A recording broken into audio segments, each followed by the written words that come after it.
Doctor नीके के classes. Students, this is part 11।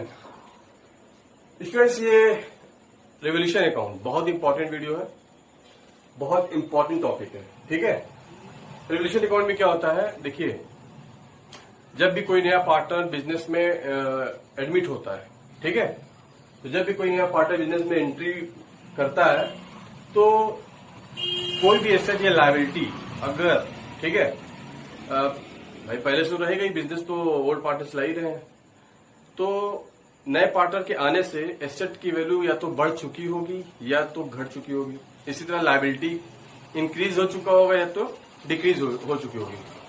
तो एसेट लायबिलिटी के घटने बढ़ने से जो प्रॉफिट या लॉस होगा, ठीक है, प्रॉफिट होगा तो किसका राइट होगा, ओल्ड पार्टनर्स का।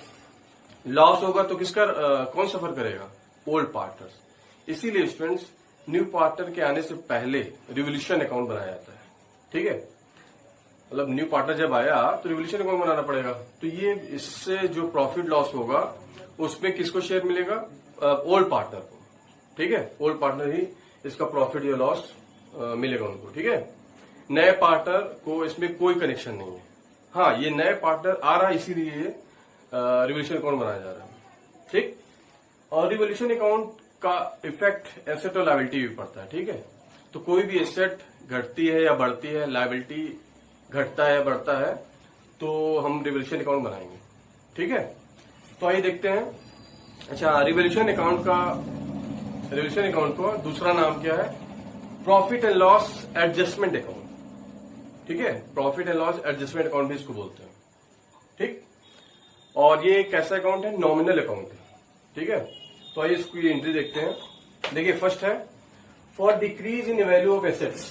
क्या मतलब है, अगर एसेट की वैल्यू में डिक्रीज होता है, ठीक है, एसेट की वैल्यू अगर डिक्रीज होती है तो ये एंट्री होगी, revaluation account debit to assets. आप जानते हैं एसेट बाय नेचर क्या होता है, डेबिट नेचर का होता है। ठीक है, तो एसेट अगर डिक्रीज होता है तो हम उसको क्रेडिट कर देंगे। ठीक है, एसेट जब भी डिक्रीज होगा तो उसको क्रेडिट कर देंगे। अगर एसेट बढ़ता है, सपोज मशीन की वैल्यू 1 लाख था, ठीक है, अब उसकी वैल्यू हो गई है 75,000, तो कितना डिक्रीज हुआ, 25,000 से। ठीक है, तो 25,000 से हम लोग करेंगे revaluation account debit to machinery कर देंगे यहाँ। ठीक है, यहाँ एसेट लिखने का मतलब है कोई भी एसेट हो सकता है, मशीन है, लैंड है, बिल्डिंग है, ठीक है, स्टॉक है, डेटर है, सारे एसेट इसमें आ गए, तो कोई भी एसेट हो सकता है।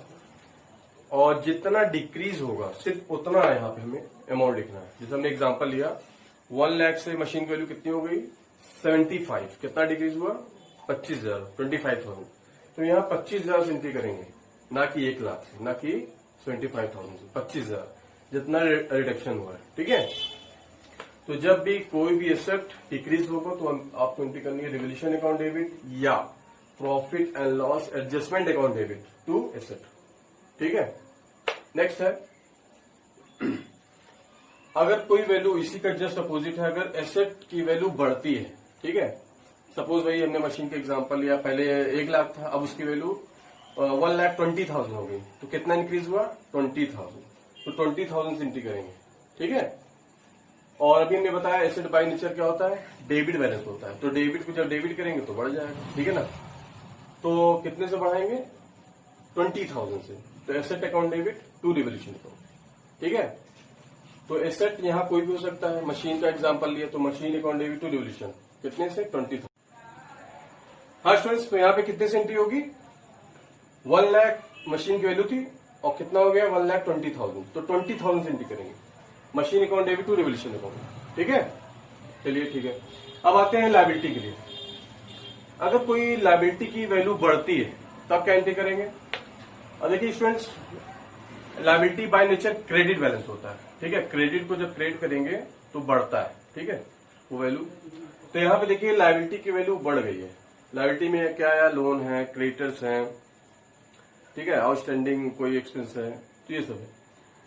तो लायबिलिटी बाय नेचर क्रेडिट होता है, उसको क्रेडिट किया गया है। ठीक है, मान लीजिए क्रेडिटर्स बढ़ गए, पहले क्रेडिटर्स था 50,000, अब हो गया है 70,000, तो कितना बढ़ गया है, 20,000।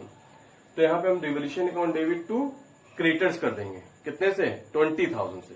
ठीक है, तो कोई भी लायबिलिटी की वैल्यू जब बढ़ती है तो ये एंट्री हो जाएगी। इसी का जस्ट अपोजिट अगर लायबिलिटी डिक्रीज होती है, सपोज क्रेडिटर का ही एग्जांपल लेते हैं, 50,000 था क्रेडिटर्स, अब घट के वो 40,000 हो गया, तो कितना घटा है? डिक्रीज हुआ है 10,000। तो 10,000 से एंट्री करेंगे creditors account debit to revolution account. ठीक है, तो ये सब सारे लायबिलिटीज के लिए है। तो कोई भी लायबिलिटी अगर डिक्रीज होता है तो liability account debit to revolution account. ठीक है, आप देख रहे हैं इन दोनों में जस्ट अपोजिट रिलेशन है। एसेट जब इंक्रीज होता है तो ये एंट्री होती है, asset account debit to revolution. ठीक है, और लायबिलिटी जब इंक्रीज होता है तो रिवोल्यूशन टू लायबिलिटी हो जाता है। एसेट डेबिट और लायबिलिटी देखिए क्रेडिट होता है। इसी तरह अगर एसेट डिक्रीज होता है तो रिवोल्यूशन टू एसेट हो जाता है, और लायबिलिटी डिक्रीज होता है तो लायबिलिटी डेबिट टू रिवोल्यूशन। ठीक है, जैसा भी इसको समझ लीजिए, चाहे लर्न कर लीजिए, समझ लीजिए तो ज्यादा बेटर रहेगा। ठीक है, अब देखिए रिवोल्यूशन अकाउंट कैसे बनाते हैं। इसी एंट्री से मैं रिवोल्यूशन अकाउंट बनाने जा रहा हूं। अब देखिए इसका लेते हैं, कोई भी एसेट की वैल्यू अगर डिक्रीज होती है तो एंट्री होती है ये। ठीक है, अब ये रिवोल्यूशन अकाउंट में किस साइड आएगा? ये हमारा डेबिट साइड है। ठीक है, और ये रिवोल्यूशन अकाउंट का क्रेडिट साइड है, तो किस साइड आएगा? रिवोल्यूशन अकाउंट में देखिए ये डेबिट है रिवोल्यूशन, तो डेबिट साइड एंट्री करेंगे, टू एसेट लिखेंगे। ठीक है, तो यहां एंट्री हो जाएगी टू एसेट अकाउंट, तो यहां अमाउंट लिख देंगे। ठीक है, तो कोई भी एसेट की वैल्यू अगर डिक्रीज होती है तो उसको हम टू साइड एंट्री करेंगे। ये बिल्कुल लेजर ही है। ठीक है, रिवोल्यूशन डिविजन लेजर बनाती है, बिल्कुल रिवोल्यूशन अकाउंट ही बनाया जा रहा है। ठीक है, रिवोल्यूशन डेबिट है तो डेबिट साइड एंट्री करेंगे। इसी तरह यहाँ रिवोल्यूशन क्रेडिट है तो क्रेडिट साइड एंट्री करेंगे, लिखेंगे बाई, यहाँ पे बाई यूज करेंगे, बाई एसेट अकाउंट। एसेट कुछ भी हो सकता है स्टूडेंट्स, ये हो गया। ठीक, इसी तरह यहाँ पे देखिए रिवोल्यूशन यहाँ डेबिट है तो डेबिट साइड एंट्री करेंगे, लिखेंगे टू लायबिलिटीज, तो टू लायबिलिटीज। ठीक है, जो जितने अमाउंट से होगा उतने अमाउंट से यहाँ एंट्री कर देंगे। इसी तरह यहाँ रिवोल्यूशन क्रेडिट है तो क्रेडिट साइड एंट्री करेंगे, लिखेंगे बाय लायबिलिटीज।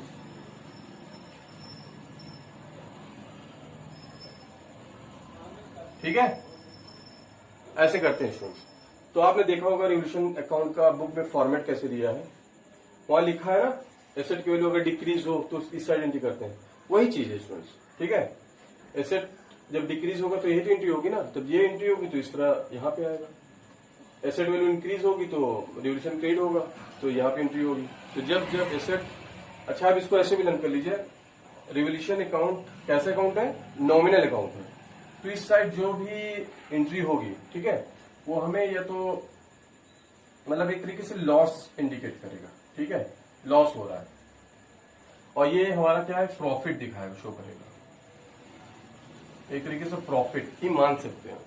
एसेट की वैल्यू बढ़ रही है, ठीक है ना, एसेट वैल्यू इंक्रीज होने की तो ये एंट्री आई है। एसेट वैल्यू बढ़ रही तो हमारा क्या है? फायदा हो रहा है, इससे एंट्री हुई है। लायबिलिटी देखिए, ये वाली एंट्री कहां से आई है? रिवोल्यूशन यहाँ क्रेडिट है, लायबिलिटी डिक्रीज हो रही है हमारी, मतलब कह लीजिए लोन जिसे कर्जा लिया है कम हो रहा है, तो एक तरीके से बर्डन कम हो रहा है, डिक्रीज हो गया, इसकी वैल्यू कम हो गई है। ठीक है, तो जितनी कम हुई वो हमारा फायदा है, इसलिए इस साइड एंट्री करेंगे। इसी तरह यहाँ पे एसेट की वैल्यू अगर घटती है तो हमारा लॉस है, इस साइड एंट्री करेंगे। लायबिलिटी बढ़ता है, लायबिलिटी वैल्यू बढ़ गई तो ये इस साइड एंट्री करेंगे। ठीक है, एक एंट्री और मिस हो रही है स्टूडेंट्स, एक एंट्री और देखिए, अनरिकॉर्डेड एसेट। कभी कभी आता है अनरिकॉर्डेड एसेट क्या है? जो पहले से रिकॉर्ड नहीं था तो अब रिकॉर्ड करना, तो वो क्या है? एक तरीके से एसेट इंक्रीज हो रहा है, ठीक है ना, तो इंक्रीज की तरह इसको एंट्री करेंगे, जो हमारा प्रॉफिट है तो इस साइड एंट्री होगी, तो लिखेंगे बाय अनरिकॉर्डेड एसेट, अनरिकॉर्डेड, ठीक है,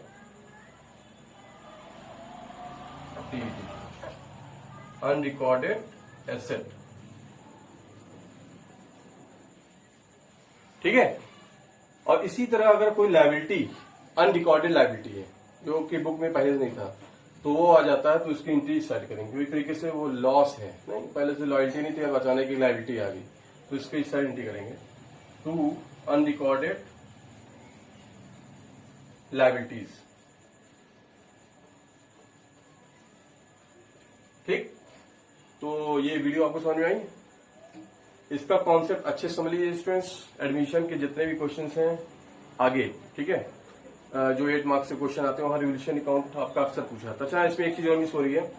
अच्छा, ध्यान दीजिए, अगर रिवोल्यूशन अकाउंट बना लिया आपने, सारी एंट्री एडजस्टमेंट कर लिया, अगर इस साइड का ज्यादा टोटल आ रहा है, अगर हम इन तीनों का टोटल करते हैं, इधर का टोटल ज्यादा आ रहा है और इन तीनों का टोटल कम है, तो ये वाला प्रॉफिट साइड वाला ज्यादा है, तो हम लिखेंगे टू प्रॉफिट। ठीक है, to profit on revaluation account, या प्रॉफिट आ जाएगा। और ये प्रॉफिट को ओल्ड पार्टनर्स में डिस्ट्रीब्यूट कर देंगे ओल्ड रेशियो में।